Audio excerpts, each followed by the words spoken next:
Previously on Dave's front office. Well, David, there's some players that are true leaders, okay? They really are. And if they're leaders, they're probably very prominent, okay? I truly believe that LeBron James could be anything he wanted to be in this world. I do. He's a leader. He's a leader that has a voice. He's smart. That was the legendary Jerry West on last week's debut of Dave's front office, talking about his admiration for LeBron James. This week, we have more with Jerry in part 2 of our discussion. Among other topics, he'll share his thoughts on how players like LeBron and others have turned the tables on the management-player dynamic. Dave's front office is a production of Pure Hoops Media. Our host is Dave Wohl, who has spent a half a century in every conceivable NBA role except owner, but he's working on it. He's been a player, assistant coach, head coach, assistant GM, and GM. As a graduate of the University of Pennsylvania, he was once insulted on the court by a ref who called him an Ivy Leaguer. Here's Dave Wohl. Welcome back to part 2 of our conversation with Jerry West. In Jerry's last few seasons with the Lakers, they became a super team before we even started using the term. In the summer of 1968, Wilt Chamberlain joined the Lakers in a trade with the 76ers, teaming with future Hall of Famers West and Elgin Baylor to create a team that seemed destined to win a championship. But in the last 20 years, star players no longer were bound to their teams indefinitely and soon started using their free agency power to create new super teams. One of the things you talked about a little bit was like LeBron growing into his role currently. And one of the things we're seeing now in the league over the last couple of years is a lot of the players have realized that they have the power through either their free agency or to request a trade, that they don't need a team to trade them onto a power team, so to speak. They're taking the power among themselves. Hey, let's go play together. KD and Kyrie. LeBron's done it. Certainly you're seeing, Kawhi and PG come together. Is this good or bad for the league? I kind of like it in a way because I think you're going to end up with some interesting teams. And it was what teams tried to do on their own. They tried to trade for those combinations, before, but I think the players have taken over ownership of that now more, of the elite guys. Well, and one time, Dave, you had no choice, okay? There was a time that I would have liked to found out what my true worth was as a player, okay? That wasn't going to happen. Right. And, you were subservient to the owners. You were indentured to the owners. You had no choice. And there were a couple of times in my life, very disappointed, never had an agent in my life, that I was very disappointed in a contract negotiation when I was a player. I can't even imagine today thinking back about those times when you go in there and you're talking about, certain players make a certain amount of money and you feel like you're better and they make more money. And you play the game for perfection and to win. You play for the fan. And if you do something at a high level, and if you would be in demand, which I think I would have been as a free agent. You definitely would have been. Well, I would have loved to know what my true worth was. And that's what I enjoy about the players being able to move. But I also think there's certain cities of where people want to go. Okay, right. There's a lifestyle, no income tax in states, better climates. I saw something really positive the other day that if I could write a letter to him and just say, I'm happy that you stayed in Milwaukee, Giannis, by staying in Milwaukee, that showed me something very powerful. Right. But I do think there's certain franchises, the ones that have historic natures, and obviously there's one in Los Angeles who's completely benefited from having these incredible free agents come here.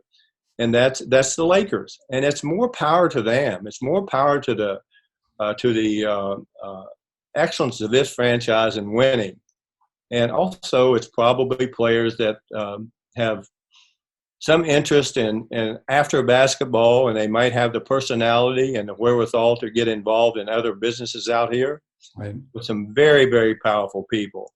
But I do think that when a free agent leaves a team, and I don't care where he signs, okay? If it's a big guy, that the teams, I think I believe in baseball, you're compensated for losing a player of X ability. So if there were some draft picks involved, you're never going to replace that player. Whoever makes a trade and loses one of these top players is going to be the loser. If a free agent, I don't care who they get, they're going to be a loser. They don't come along. They're rare.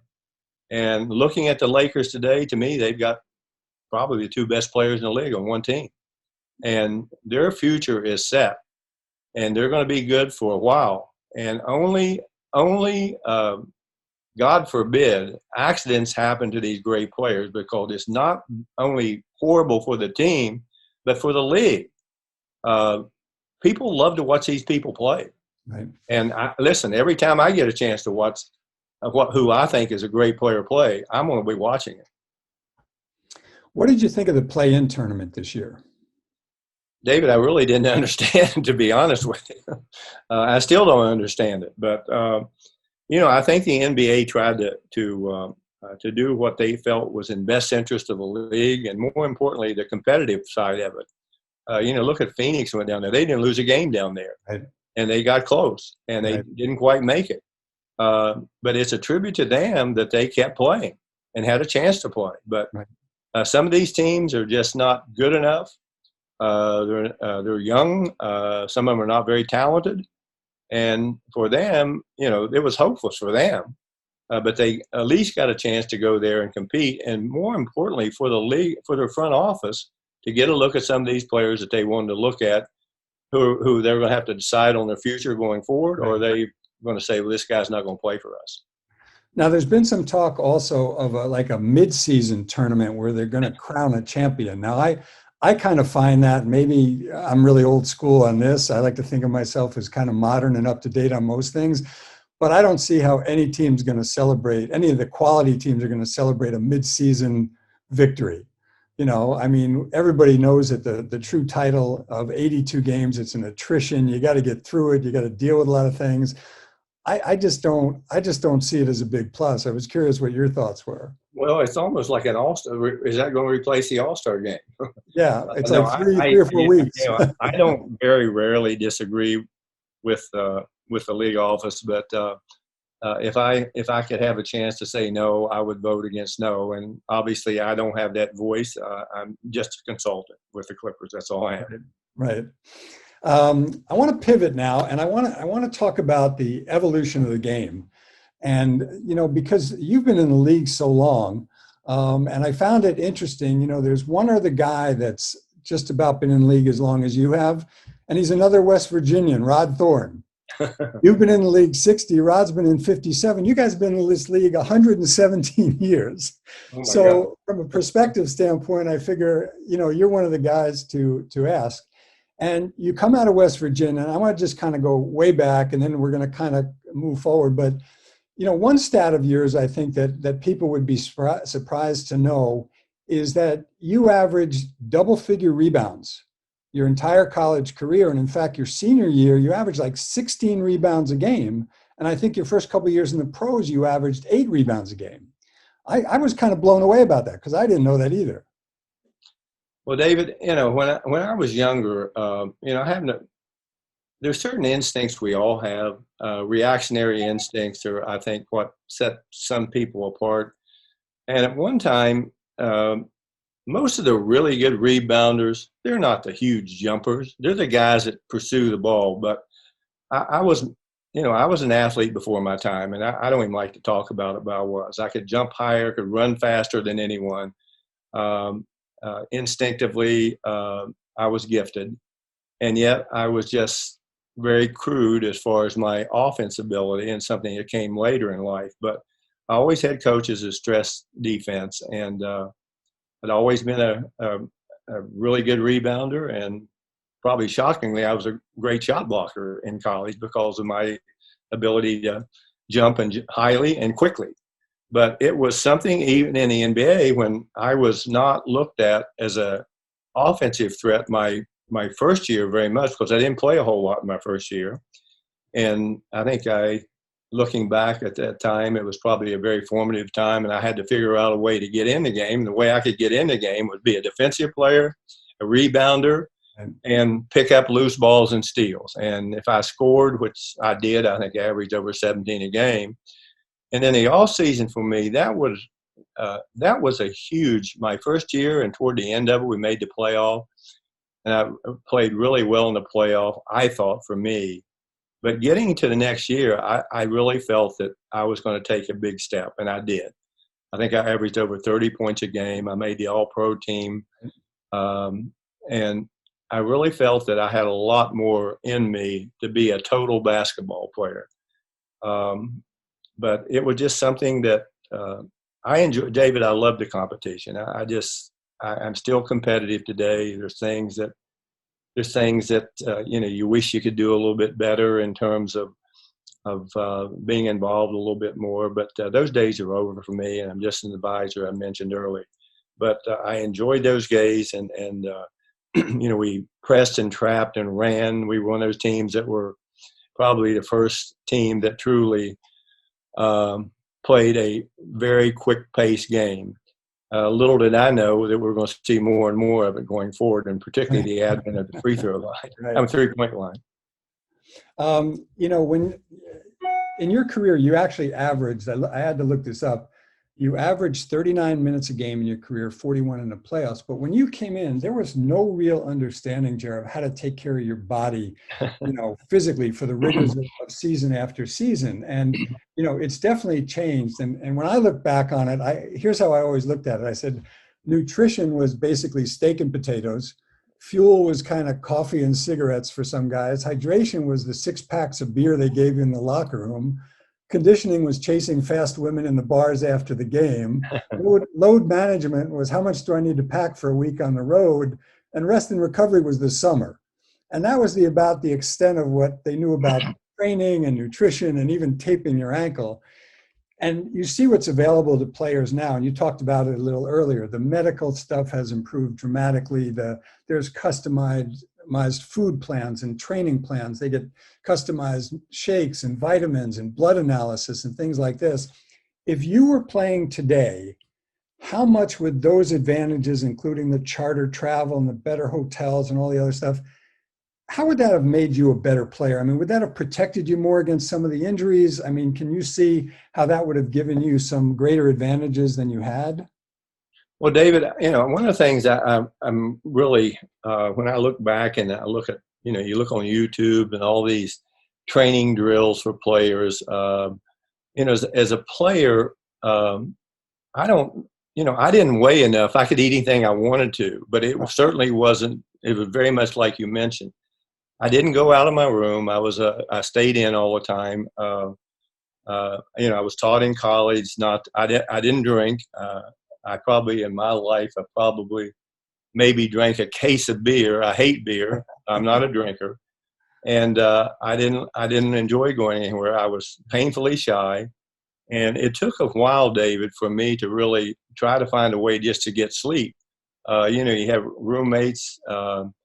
And for a while, I had one roommate who was out. He'd come home at 6 o'clock in the morning, and it had to be picked up at 7 by a bus to go to the hotel and catch a first available flight. But I think the one thing that just to have people around you that really cared about making you a better athlete and giving you more information about how you could treat your body. I had 2 injuries. One of them you could do nothing about, broken nose. I had 9 of those. Right. But I didn't miss games, David. You'd be bleeding like crazy. They let you play. Yeah. But I had a chronic hamstring pull, and I'm sure I wouldn't have had that. Another thing is strength. I weighed my first year in the league. I weighed 172 pounds. I looked like Ichabod Crane. I still do probably, but I look like Ichabod Crane with a long, really 40-inch sleeve length. And, your body, I was skinny, wiry strong because of how I lived my life, running and climbing trees and being in the forest all the time. Right. But I didn't have any idea about how you treat your body. And I remember I had 2 injuries that a chronic hamstring pull that I missed a lot of games in my career, David, a lot. I played less than 1,000 games in my career, and I averaged over 27 points a game. It was told me, and because I don't pay attention to it, but I averaged, I think, 4 or 5 times in my career over 40 games, playing 40 games a minute. I hated to come out of games. I just like to play and like to compete, and I know it's selfish sounding, but the one thing that would have helped me, the stretching, the weight training, and later on, certainly in the off season where you didn't have to work, you could go and work on the things that you're weakest at. And certainly my ball handling was not my strength, period. It was not. You weren't going to steal it, but it wasn't something that I felt really comfortable with, and particularly in my left hand. But there was a lot of ways that they could have helped, and I marvel every day I go into a facility today to see the equipment they have. You have a different specialist in there every day for if you got a sprained if you got a hangnail, they have somebody there for that. Massages, stretching. But I think the stretching part of it would be the part I would enjoy most after you've done your preliminary work about getting bigger and stronger. Where it applied to basketball. Weight training, after a while, I would not have wanted to do that. I just wanted to maintain where I was. But I do that stuff today, and I'm 82 years old. I do that today, and I say to myself all the time, oh my gosh, when I watch how they work with these kids today, it's pretty remarkable, the specialists, and all the players should be thankful that they have that at their disposal. Well, I think one of the interesting things, because you were saying, is that, now with a hamstring injury, they would have had a hamstring rehab protocol for you. They would have, been working on balancing out your body and everything. And, we mentioned Jamal Murray. One of the things I thought that was a factor in him getting better too, is he said he put on 12 pounds, working out during the shutdown. And all of a sudden you could see he looked stronger. And as you were saying, that strength comes into effect driving to the basket, defensively getting over screens and stuff like that. And back then, you also didn't have development coaches. And one of the questions I was going to ask you was, you were kind of on your own. Like, okay, how do I figure out how to get better? Now you'll have programs from your development coach. You can go into every facility. You can use a hand scan to get in at midnight. There's a development coach that meets you there. Players can get help from a coach every single day, 365 days a year. As you were coming up, you were basically on your own. And even to the 80s and 90s, there weren't always dedicated facilities and there weren't really development coaches. So, how did you figure out, what do I need to do to get better? What drills do I do? Well, David, I was kind of a copycat, and I watched people that I thought athletically might replicate who I was. But some little things that they would do that I thought were pretty cool, and they didn't look too hard to do. So I kind of copied that. But the things that to me, what was my greatest learning period, to me, my mind really helped me a lot, and I'll tell you why. Because I could watch games, and I could watch how teams played, and particularly people I played against that I was going to compete against. And I saw a lot of this my rookie year. And watching those helped me get better. But just the experience of playing against these players, and I think if you got to the point where you could hear these players say, hey, take it easy on me tonight, then you knew you'd ride. And then also I think probably the crowning piece of it was being named to the All-Pro team. And at that time, the writers, this wasn't a popularity contest. Your peers voted on it. And that was an honor for me to be included in the best names in the league. And it tells you that you've gotten better, even though you were really young. And I knew there was a huge deficit for me to overcome, right, even being able to play at an all-star level, much less an all-pro level. And so I continued those same things. And then, as I say, if I were a player today, oh my goodness, I would have relished going in a gym and having someone to explain to me or show to me how I might be able to make myself a better offensive player. You know, I missed that part, Jer, of having guys tell me to take it easy on them. That somehow I missed that part in my career. Well, it was flattering to have players or all-star players tell you that, and that happened a number of times. You know, you've been scouting a long time too, of players, and has anything changed in how you look for players? Because with the analytics sort of revolution and the value of the three-point line coming into play, you know, shooters are at are high up on the scale of value. Has it changed from when you looked at guys before to now as you look at them, if they don't have that three-point shot, but they have other skills, does that change how you value them? I mean, what are you looking for in players now? Because I've always thought you had a great eye for players. Well, David, I think the one thing, there's a couple of areas. Number one, you know, how smart are you when you play? Are you easy to play with? You're not going to make all these elementary mistakes. And we still have players in this league that are all-star players that make some of the weirdest mistakes. And it's hard to believe that they're capable of doing it, you know, passing angles. But I think the one thing to me, everyone talks about analytical things. I think they're important in some ways. But to me, your head and your heart, you can't measure that. You cannot measure that. And in drafting, let's say that you have a really good team. What you're trying to do is find a player that can complement those great players because he has a work ethic, he can think, and he's a team guy. You put them in an environment like that, and they're going to get better just by playing with better players. I do not like plodding players. I do not. I like quick, athletic players. And you know, if I had people when they make cars, and they make the same model. I have a model I would like to see as an athlete. Okay, he would be probably thin, you know, built something like this, a thin-waisted guy who. Very long arms, springy, could run, and really could run. You know, if you could run him against the wall and not damage your car, you knew how tough he was.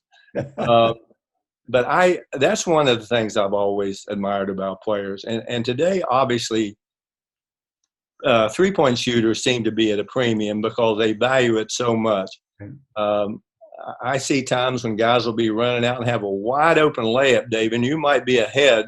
You might be ahead by 10, wide open layup, and they could just lay it in. They'll throw it out to a corner, and the guy will miss a three, long rebound, the other team will go make a three.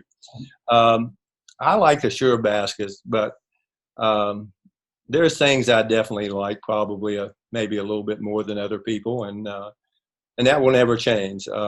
Those players who compete at a high level and who are athletic, who can defend. The only way you can fail in this league is not to be athletic enough or not being able to think the game. And last would be shooting if you were particularly at a guard position. Coaches love people that will compete for them and try to do exactly what they want on the court. Coaches love those guys.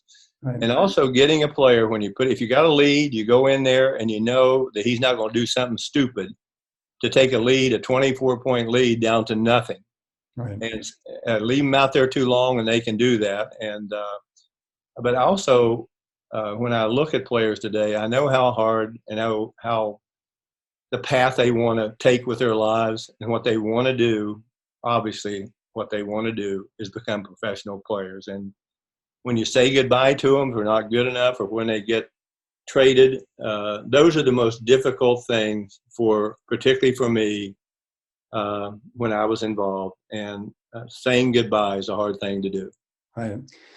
You know, it's interesting when the three first came into play in the NBA, 79-80, okay? I always thought, looking back, nobody really knew what to do with it. As a league, they only took, I think, just under 5,000 as a league. Every team averaged about 2.8 threes a game. And it was usually when you were down 3 to 6 points in the last minute of a game, you brought in your designated three-point shooter, and he fired up a couple of threes. Last year, I think they took 83,000 threes. 34 a game for each team. And there was one game the year before that where I think Houston and New York shot 104 threes. Houston took 70 of them. So one of the questions, Jerry, is there a point like in the next 5 years or so, because the amount is going up every year and it's not going backwards, I know that, where the league has to determine, do we need to move the line back?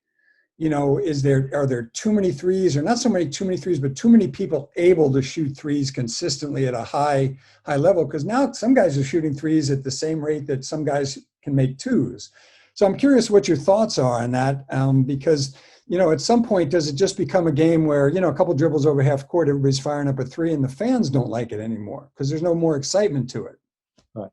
Well, David, I think it's there's no question that's a huge answer for future of this league. And you know, coaches are always talking about defense. You can't play defense anymore, okay? If people are running down, taking quick threes, you can't play defense. And so the defensive-minded teams are more challenged. And there's some great defensive teams in this league, okay? Really great ones. You can't be as good a defensive team with a lot of these three-point shots. And then you have guys, regardless of who they are, anyone will shoot a three. I don't care if he's 2 foot tall or 11 foot tall. They're going to shoot a three. Right. And traditionally, it's not a game that I think is pretty. Sometimes when some of these teams it look like a bunch of kids playing on a playground. There has to be coordination to shooting 3-point shots. And the better ones obviously they stack their rosters with guys who can make threes. And they might not have much more skill than to do that, maybe athletic. Can they guard anyone? Are they going to be able to stop teams? And in the playoffs, as the games shrink and the number of run-out opportunities, number of quick shots, those shrink. And I think those teams would be in jeopardy if they're shooting 50 free throws a night. But we've had teams, I look at Houston, they've had remarkable success with James Harden down there, who an extraordinary player. But I do think it's going to become a game where you're going to see from a minimum 30 taken a night. I think the Lakers, when the rule came in, I think they took like 100 threes or something like that, and they still won. Amazing the number, yeah. Handily. But it was a gifted team, and it showed you there's a lot of ways to win. But it was a great defensive team on top of it. Yes, with great size, could cover the floor. And now we're seeing more and more zones played, or people are trying to take the 3-point shot out of the game, which opens up the court even more. We have the officials today. You can carry the ball all you want to. It seems to be part of our league, and that's not a criticism because this game is for entertainment, and the players are really gifted ball handlers. But I see sometimes carrying the ball is become part of the league. Right. And I wish, it's like you see guys shooting 3-point shots, they're jumping into people. That should not be a 3-point shot, period. It should not. But it's it's a process. I think the league is still learning how to make it a bigger and better game for the fans. And after all, who are you trying to please? The fans and the people who are watching this game worldwide. Right. So would a young teenage Jerry West playing now, let's say he was, 13, would you be out there? I mean, you had a great mid-range jumper, and I was fortunate to play. My career overlapped a little bit, and I saw it live. But would you be out there working on your three now? Because I could easily see you with that ability to shoot that jumper, being one of those guys you came down on a transition break and just pulling up and you're dropping threes all over the place. Well, David, go ahead. I was just going to say, would the times change how you develop certain parts of your game, just like for a lot of guys it has, that the three has become something guys feel they have to add to their, repertoire, so to speak? Well, David, I really don't think, except out front, I don't think it's a hard shot, to be honest with you. I mean, I used to, after I was retired and coaching, I used to go shoot a lot of 3-point shots. The corner three is like a free throw, to be honest with you. It's not a hard shot to shoot. The only thing that makes a little bit, you can stand out and shoot them. If you're a good shooter, you can stand out and shoot them all day, and you're going to make a lot of them if you can shoot the ball. Where it gets a little bit more challenging is where people are running at you, and but we see some remarkable three-point shooting, and again, I think it's a learned process, like many things in this league. You take kids that are they're little today. I mean, you watch them handle the ball beautifully, and they'll come down and they'll take a three, and this guy's this big, a little guy. He's taking the shot, and he'll make it, and his mother and father particularly are there, and they'll go crazy watching him make it. But the ball handling ability and be able to get to those places today has changed the game, and also the coaches, to me, have changed the game a lot. They're the ones who have been the innovators in taking advantage of rule changes. I was watching last night on YouTube, which is really funny. All the old fights in the NBA. Oh, David, there are some bad ones, okay? And today we don't see that anymore. So the league has done a great job policing this and making this a gentleman's game. I don't think it should be a gentleman's game, and it's not in the playoffs, and that's why I enjoy the playoffs so much. Right. Yeah, because sometimes you'll see two guys bump into each other, and they almost want to have a fight, and you're kind of laughing because back then that wasn't even, anything. It was going to be a fight.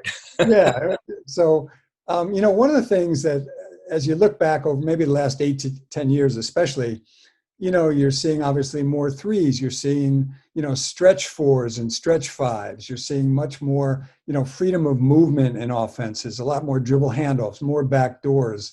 A small ball lineup that Houston used where you're playing PJ Tucker as the 6'5" center. What do you like about some of the changes offensively? Because they've taken away a lot from the defense. You really can't hand check anymore.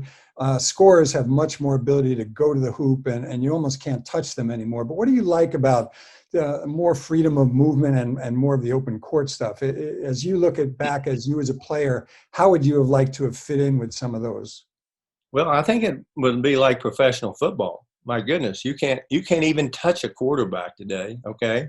So it tells you there's special treatment for a quarterback, and that's why they're so highly valued. And there's a couple of them that I can't wait to watch. Patrick Mahomes. I can't wait to watch Aaron Rodgers, because to me, they're exceptional. Tom Brady is still like a classic quarterback.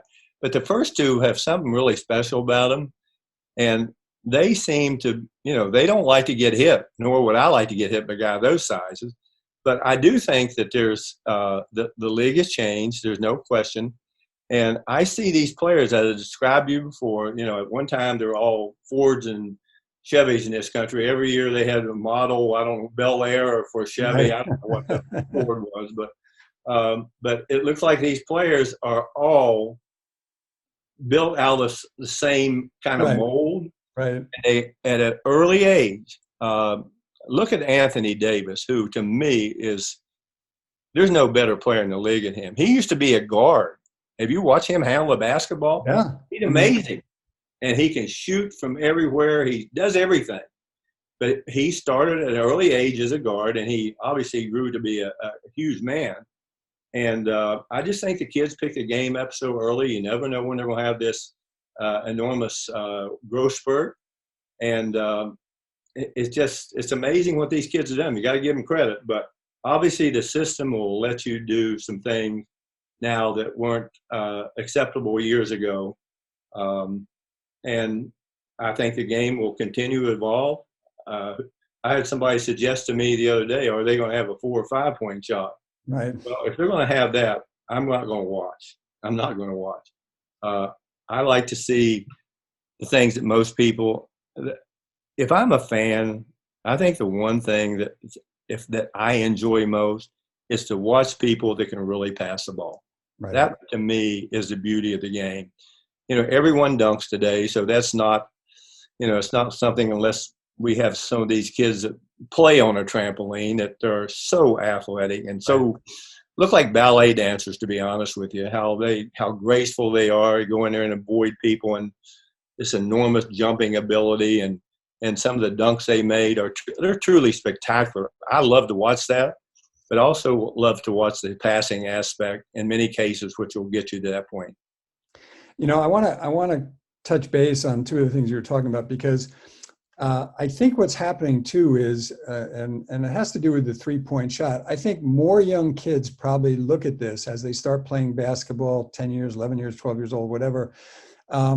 They're trying to emulate Steph Curry as opposed to LeBron, because as much as they love LeBron, they know they're probably not going to grow to 6'8" and 270 or whatever he is, but they think, hey, I might be able to get to Steph's size. And if I really just learn to handle and shoot threes, I may have a chance. And then you go to the other side of the equation, where I think over the last couple of years, there was this thought that the center position was being devalued. And now all of a sudden we have AD, we have Jokic, we have Embiid, Bam Adebayo is going to get there. Draymond Green, when he plays 5, these 5s that now can handle, they can run the pick and roll. They can facilitate out of high posts. They can shoot a 3. They can post. I think we're almost seeing like these two positions that maybe over the next 5 or 10 years, you're going to have a lot of these players who grow up, who've now spent 10 years defining some more of these skills, coming into college or coming into the pros, because those are the models for them more than like an old time post up center. Well, David, we don't have traditional players that are playing center. At one time, a center would just go in there as like a big oak tree, and they'd throw in the ball. He'd overpower people. He would set huge screens. These players today, as I say, the thing I admire about them is how versatile they are. But again, I think if you look in all their backgrounds, you'd probably find the same thing. They grew up handling the ball. They grew up shooting mid-range shots. And, of course, as they got bigger, they expanded their range. It's truly remarkable. And to say we have a bunch of them that can do that today. And they call them rim runners, guys that you can throw lobs to.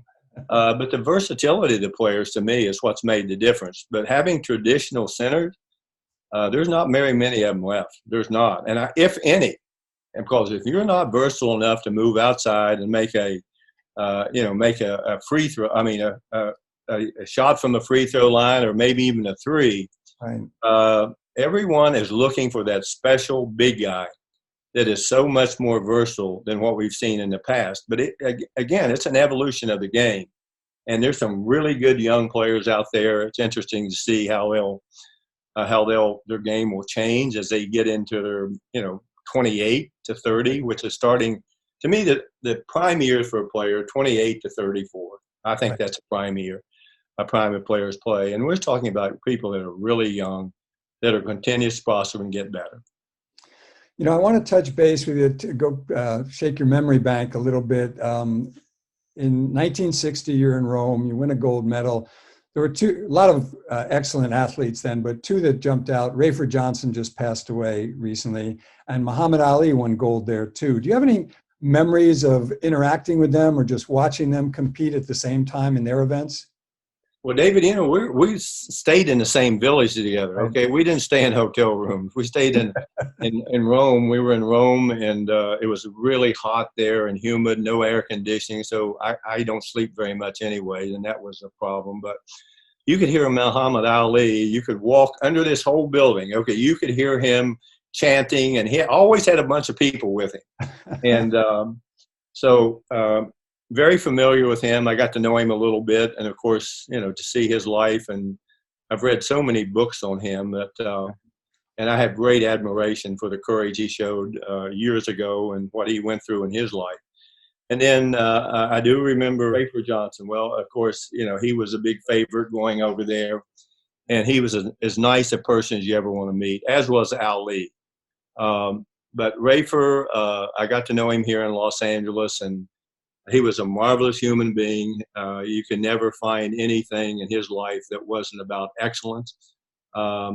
He's one of those special people that we need more like him. And Ali was, as I say, I've read so many books on him that are really touching, and some of the things that he went through in his life, changing religions, the friends of his who didn't believe in him, and obviously a lot of people in the country, some of the things they said about him, and to think that his courage made him one of the most iconic figures that the world has ever seen. He wasn't just an iconic figure in America, but throughout the world. Amazing person, and they will be sadly missed. But my hope is we'll see some people, and particularly minorities, come along and say, hey, look, this is who I want to emulate. I don't want to emulate anyone else but these two people because of what they've meant to not only me, but to the world. We need more people like this, classy people who are just great people. Tommy Heinsohn passed away recently, and, your careers overlapped a little bit, and Tommy was on the victorious playoff teams, the finals teams. Any memories of him, both as a player, and then he obviously went on to be a successful coach? And I was fortunate, I was in Boston when he was doing the color, and Tommy was great to always go out and have lunch with because he had such great stories, but he also was a really smart guy in his observations about life and things like that. So I was just curious if you had any memories of interactions with him or just competing against his team. Well, as I say, I always really respected Tommy. He really was a Celtic. I mean, nothing else mattered to his life than his association with the Celtics. And he was a coach, as he mentioned, he was very smart. Great competitor, tough too, really a tough guy too, by the way.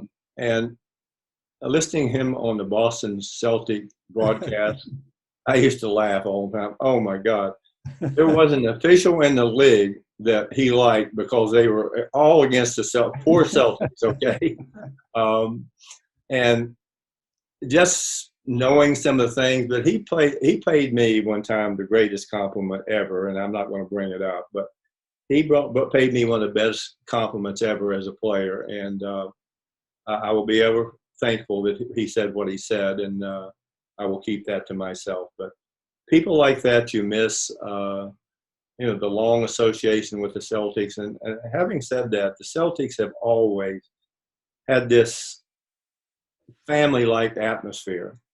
They've relished all the players that have been there through thick or thin, and he was one of the most iconic ones, and he will be missed. And I will miss him on the telecast, particularly because I wanted to hear him say how the Celtics were getting screwed by the officials. Tommy, if you looked up the definition of Homer in the dictionary, Tommy's picture was there probably, Well, it was probably in there, a full page picture, by the way. Your ex-teammate, Elgin Baylor, Elgin retired when I first came in the league. So as a kid, I had just seen him on tape, and he was phenomenal. He was like, I would try and go out in the driveway and even try some of the moves, and I couldn't do them. I don't know that he's gotten the reverence or the ability for people to recognize how good he was compared to like yourself or some of the others. And I'm not sure why. Do you have any thoughts on why not? Because his game was phenomenal. You could put him on the court right now and guys couldn't play him. Well, David, first of all, it's one of the things I've said for years. I can't believe that someone of his ability, but also the person he was. He's one of my favorite people. Forget how great he was at basketball, but this is truly a great person. I thank him to this day for allowing me to be in his world. I love that guy. I still love him. And the things that have happened to him in life don't seem to be fair. For some reason, he has not got his just due. He was just remarkable. The instincts he had, the ability to make shots off the board, his instincts to offensive rebound. He's just an amazing player. But more importantly, he was an amazing person. I can't tell you, even today when I have a chance to see him, I always reminisce about watching him in practice, okay, when I was with his teammates. I learned so much from him, but also learned how you should conduct yourself in terms of interacting with people and the press. He was always so courteous and so nice, never braggadocious. And sometimes I've told him, I said, it's hard for me to believe that people don't recognize the greatness that you have. When I watch players today that couldn't carry his shoes, that have played in the past, he would have been able to play really great today. But he was one of those unique players that come along and that you admire. If you play with him, you respect. But the respect that other players had for him, he was a feared opponent. But that was only part of the story. The other part was what a great person he was. Well, Jerry, thank you so much for spending time with us today. I really appreciate it, and just want to wish you good luck this season with the Clippers, and stay safe out there. Well, Dave, same to you, and good luck to you in any endeavors you're going forward. I always enjoyed being around you, and hated playing against you because you fouled so much. Dave's Front Office, with your host, Dave Wohl, is a production of Pure Hoops Media.